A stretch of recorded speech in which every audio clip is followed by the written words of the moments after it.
Welcome to Connect to Joy. Your host, Carol DeChaine, is an intuitive spiritual guide for practical matters and marconic multidimensional energy practitioner. Her quest is to help you realize new possibilities, discover and release what holds you back, and enable you to manifest an inspired life filled with joy. Join us on this journey of transformation. Now, here's your host, Carol DeChaine.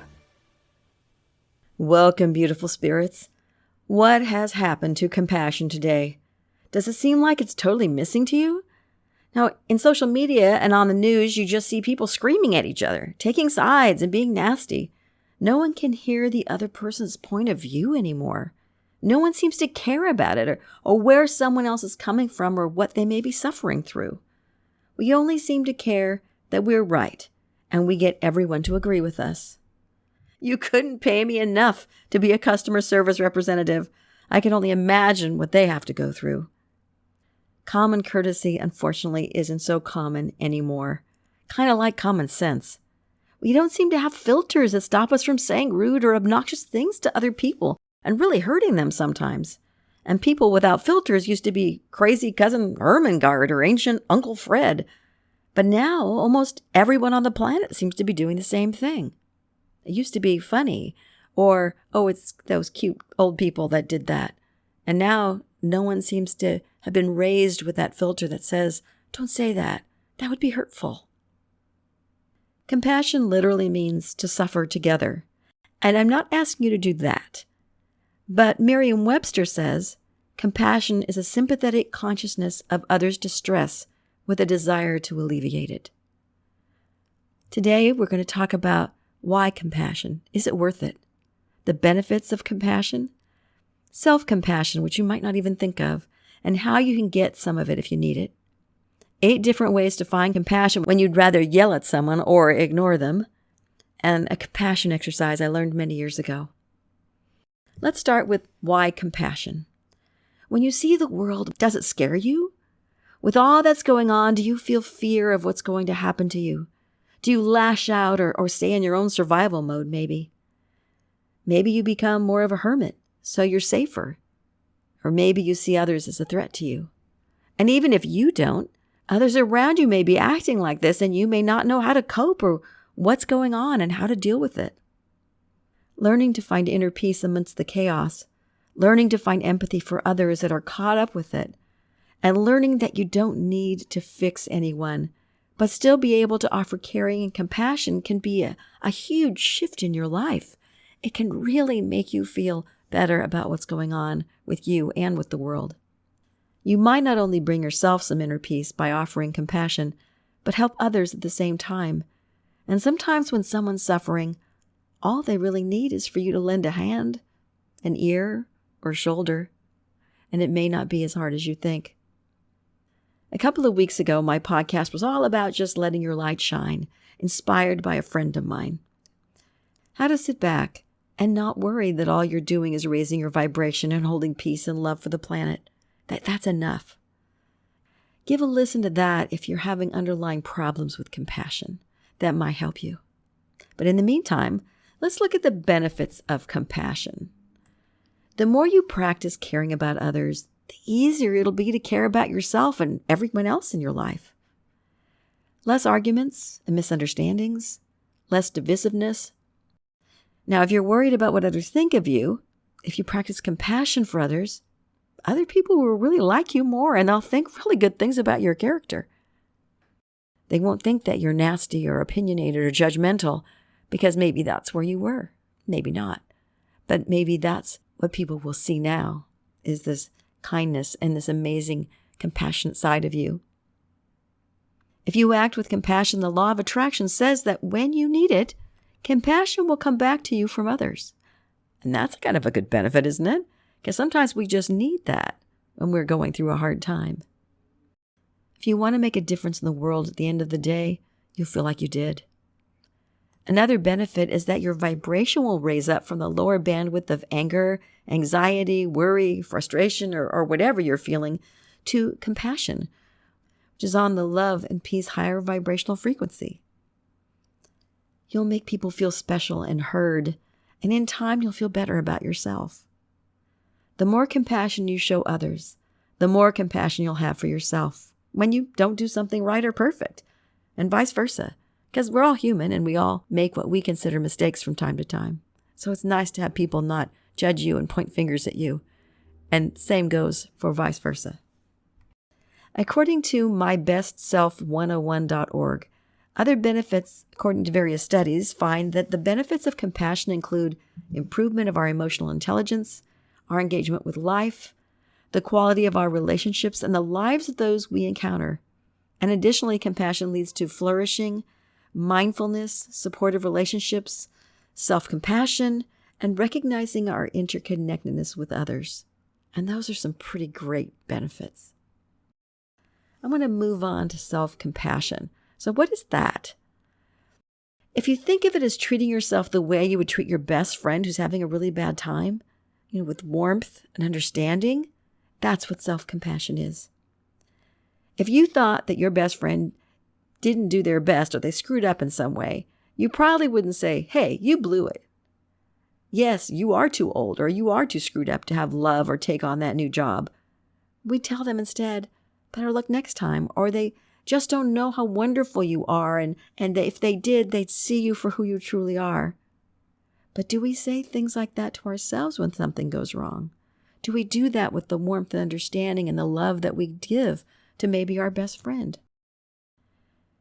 If you realize that everyone makes mistakes, we aren't perfect in our humanness, then maybe we'll have a little more kindness towards ourselves, and we will be more compassionate. Listen to what you say to yourself when something goes what you might consider wrong, and you'll see just how you treat yourself. If you need to delve into this more, selfcompassion.org by Dr. Kristen Neff has some amazing exercises you can try and MP3s that you can download, and I think they're all free.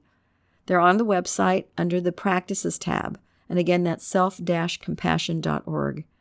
Among the exercises are a few I've been recommending for years to my clients, and I'm happy to see them on their list. These are the 3 that I love and that I've been talking about to my clients. To change your critical self-talk, which if you can catch yourself doing it, it isn't that difficult, but usually we don't even hear ourselves until we become hypervigilant and we really pay attention. And then all of a sudden we go, "Oh, did I just say that to myself?" Yee. The second one is writing a letter to yourself about an issue or something about yourself you don't like from a place of understanding and acceptance. I've always loved that one. And the third one is a compassion journal, where you write down what didn't go quite as you planned it each day and how you feel about it so you can see how you treat yourself. And then you read what you wrote and you shift and you add in the self-compassion from a different lens. Now, I don't think the self-compassion.org says to write down the negative, but generally I tell my clients to do that because it enables them to actually see what they were saying to themselves, what that negative self-talk was or has been.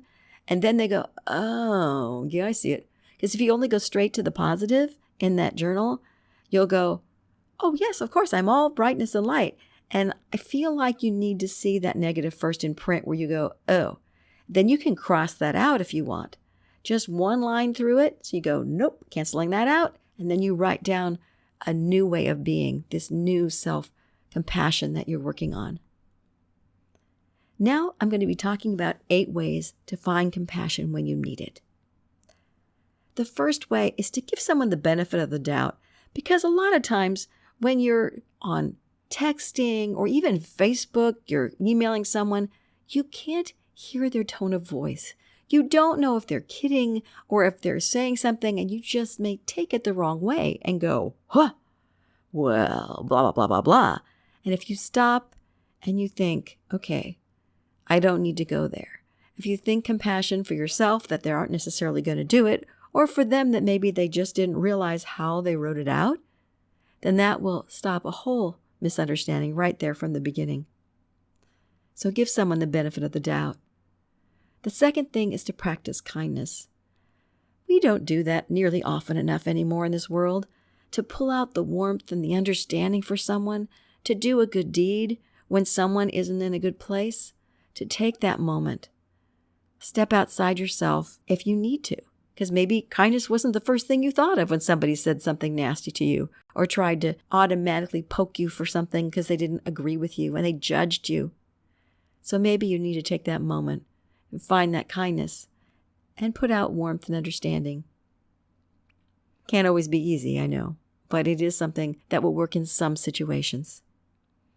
The third thing to practice compassion is to put your filter back up, people.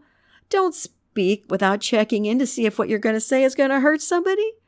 Just think about it. It could be taken wrong. Then really think about it. You don't have to overthink. But maybe you don't have a filter in the first place because you weren't raised that way. But let me tell you, a filter will make a huge difference in the way you deal with the world. I know sometimes as I've been around people as they get older, they go, I don't want to put up with this shit anymore. I don't have to. I'm going to say whatever I think. Well, when someone's older, sometimes you have a little more patience for people that say things like that, or maybe you find it funny, like that old Uncle Fred that I was talking about earlier. But with every single person doing that, it is not a good place in the world. So look at why you're saying things to people and put that filter back up, because sometimes the only reason why that we say something rude or obnoxious or judgmental is because we want to feel better about ourselves, or we want to have this one-upmanship with somebody going, well, I was right and you were wrong. So let it go and find some other way to continue the conversation. Put that filter back up. This is a huge one. The fourth one is to become more mindful. And when people say that, I've always had to look it up when I was not quite sure what it was. So mindfulness is a healthy awareness of being in the now, of the present moment, of the thoughts, your emotions, and your experiences. Be fully present, but be there with a curiosity. And you're staying open and accepting of what's happening. So that if somebody has a total opposite belief of you, you can be mindful and have that curiosity and say, well, really, what makes you feel that way? What makes you believe that way? And not in a, what made you believe that way kind of tone. And that's why you don't want to do it by text or necessarily Facebook, but you might say, well, give me more information. I'm interested in learning why you came to that conclusion. Because I don't have that conclusion, but maybe I like what your reasoning is behind it. Maybe you'll shift my mind. So tell me, what is it? Being more mindful and being more in the present moment means that you're more neutral as well. You stay more in the neutrality of really, and you're curious and you want to know more. The fifth thing you can do is to really listen to what people are saying. If you don't agree, ask them questions, like I said before, and that's being more in the present moment, but really, really listen. Don't just ask them, and without judgment, which is what I already said, but listen to what they're saying. Hear them. Ask more questions from a non-demanding, don't interrogate them. I've been known to do that when I first learned how to ask questions of someone because I wanted to know more about them. I sounded like a drill sergeant. I sounded like I was interrogating them about what was going on. So be aware how you put it out there in the world. You want to come from more of a loving, curious place instead of a, really? Well, why do you feel that way? Shine the bright light on them of interrogation. It's like, no, you don't want to do that. You just want to listen and hear what they're saying. The sixth thing is you can find inner peace. Ooh, can you figure that out? How do you do that? Well, finding inner peace, I'm going to be having an interview coming up soon with a guest that has a new book out on that. And let me just say that taking a step back from what's bothering you and take a moment, if you connect to source, then whatever that looks like to you, connect to your source or to your own inner peace, and that will reflect out into the world, and you'll automatically have compassion at that time. You won't need to look for it if you can just take that step back and do that. Now, the seventh thing is empathy. But again, you have to take that step back. You can't just jump in all guns blazing with how you're feeling about something. Feel what that person is feeling. Their past or what they may be suffering from will totally shift your perspective if you know why they're saying something. And if it's someone you care about, you want to know that. If it's some random person on Facebook, you may just not engage them. But sometimes we just want to know, what is it that makes you feel that way? What is it about this that got your dander up, that got you so excited? Tell me, I want to know so I understand you better. You might need to revert back up to number 5 and really listen to what people are saying to make this work. Because empathy, if you don't understand why, you're not going to have empathy for somebody necessarily. If you can't get it automatically, then ask questions, be curious, and listen. And then empathy will be easier to have. And the 8th thing is you don't always have to do something outwardly. Remember, you don't have to fix them or change their opinion.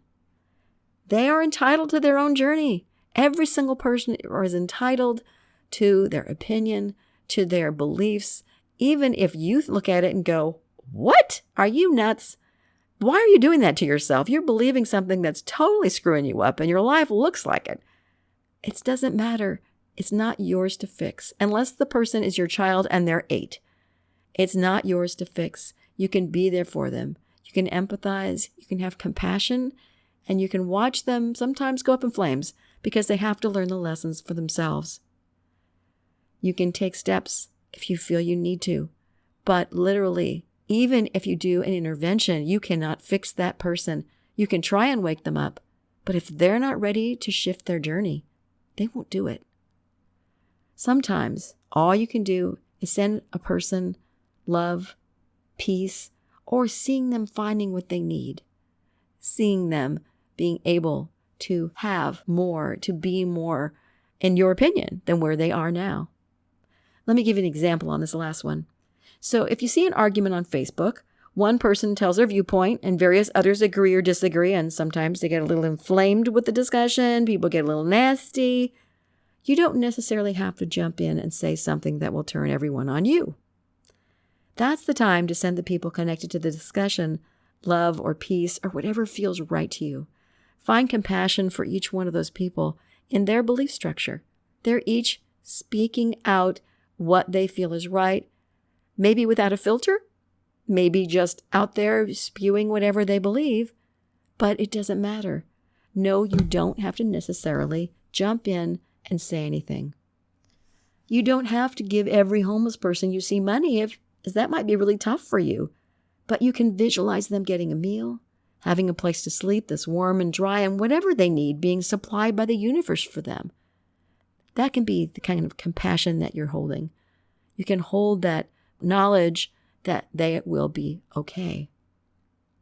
But if you have someone specifically that annoys the heck out of you for one reason or another, how can you feel compassion? You can't necessarily be compassionate in some instances. So I want to give you a compassion exercise that I learned years ago in a course that Harry Palmer put out. And it was an avatar course. It's extremely helpful at shifting your viewpoint and letting go of that negative emotion. Now, it is now on YouTube, so I'm not giving anything away. So if you want to Google it, it is definitely called a compassion exercise by Harry Palmer. And I'm going to go through it so that you can write it down if you want, so you can use it. And like I said, you can Google it. It is on YouTube word for word like this. And this is how I learned it as well. So you want to pick someone that is annoying you or that you're having particularly problems having compassion for, whether they're being annoying, they're choosing to do something against you maybe, or your spouse or your children or whatever it may be, that you're going to choose someone and repeat this to yourself in your head or out loud. If you're by yourself, it doesn't matter. So first you're going to say, just like me, this person is seeking some happiness for his or her life. And you can put his or her in there. So the first one again is just like me. This person is seeking some happiness for his or her life. The second one is just like me. This person is trying to avoid suffering in his or her life. Just like me, this person is trying to avoid suffering in his or her life. Just like me, this person has known sadness, loneliness, and despair. Again, that one is just like me. This person has known sadness, loneliness, and despair. The next step is, just like me, this person is seeking to fill his or her needs. Just like me, this person is seeking to fill his or her needs. And the last one is, just like me, this person is learning about life. Just like me, this person is learning about life. So if you do it yourself, you do each one time, and I'm going to go through it once so you can double check if you wrote it down that you got it right. And here we go. I'm going to use her, as in the person I'm dealing with would be a her. So I picked someone, and let's say her name is Gertrude. I don't know any Gertrudes, so I'm not labeling anybody in particular. So if I would think about Gertrude, I would say, just like me, Gertrude is seeking some happiness for her life. And then I'd let it sink in for a moment. Just like me, Gertrude is trying to avoid suffering in her life. Just like me, Gertrude has known sadness, loneliness, and despair. Just like me, Gertrude is seeking to fill her needs. And just like me, Gertrude is learning about life. And between each one, you take a breath and you feel it through. And you feel that compassion starting to kind of shift into gear because you're starting to identify with that person. And if you want, and you have trouble doing it by using the person's name, you can say, just like me, this person, but picture that person in your mind's eye rather than saying the person's name. You can do that too. Remember, you can look it up on YouTube. It's called the Compassion Exercise, and it's led by Harry Palmer. Or you can take the Avatar courses, which I also highly recommend if it feels like it resonates with you. Remember, the next time you see something on social media where people are arguing about opposing sides, you see a homeless person or someone rubs you the wrong way, and you want to snarl at them, compassion can shift the entire situation for you and for everyone around you. Being compassionate isn't weakness. Let me say that again. Being compassionate is not weakness. It is a huge strength that you might have. It's like superpower. Have a big C on your chest. The compassionate woman or compassionate man. Being able to take that step back and see things and people from a higher perspective, it's a true gift to yourself and all those around you. And compassion, it isn't just about other people. Remember to have compassion for yourself. Any imperfections and flaws and anything you consider wrong choices you've made, have that self-compassion. And check out self-compassion.org for more on that and all the downloads for exercises they provide on their website. Everything I read about that was very wonderful and very cool. And if you have problems moving into that compassionate place for others, try some of the 8 ways I gave you to hook back into it. Here those 8 things again are really quickly. Giving someone the benefit of the doubt, just so there's no misunderstandings going on there. Practicing kindness. Re-erect or erect for the first time those filters that you use to go through before you say anything that might hurt someone's feelings. Being mindful, staying fully in the present moment. Really listening to the other person, using curiosity and not judgment. Connecting to source to find inner peace. Using empathy. And lastly, know that you don't need to fix anyone or change their opinion. It's their journey. So just sit back and send love to them, an appreciation that they're going through something that perhaps you have no way of understanding. They're passionate about something, so you can be compassionate about that, knowing that they don't have to believe the same way that you do. And of course, try that compassion exercise by Harry Palmer. When it all comes down to it, sometimes we need an exercise just like that, especially with difficult people or people we have no clue why they act the way they do. I'm asking in this podcast that we care about everyone, including ourselves, that we treat them like they matter and with common courtesy, that we care enough to offer compassion and empathy without getting sucked into the argument, the depression, or the lower density emotions that may be being spewed at us. You have the power to change the world, and compassion is a beautiful way to start. Thank you for listening to Connect to Joy. If you love the show, make sure you rate, review, and share this podcast. And subscribe so you never miss an episode. Contact the host, Carol DeChaine, with questions and comments, ideas for future episodes, or if you would like to become a guest. And remember, transformation is a journey and not an end destination. So be kind to yourself, because you are already enough to have the joyful, limitless life that you desire.